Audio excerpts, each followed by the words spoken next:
Hey everyone! In this video, I'm going to show you how to send a cash pickup with Ria. Let's get into it. First, start your transfer and pick a country.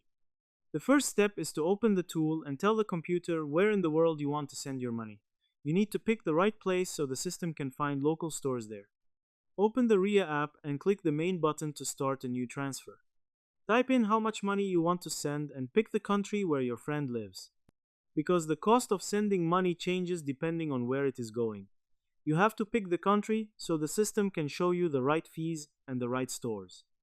Without this step, the computer wouldn't know which local rules to follow or how much the total cost will be today. Next, choose the cash pickup option. You need to tell the system that you want your friend to walk into a store and get the cash instead of sending it to a bank. Look at the list of ways to send money and click on the one that says Cash Pickup. Make sure this option is highlighted before you move to the next screen.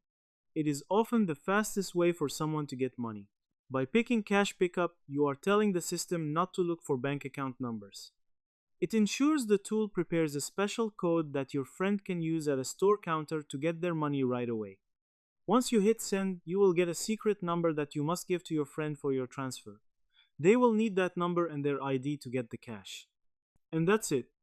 I hope this helped you out, and I see you in the next one.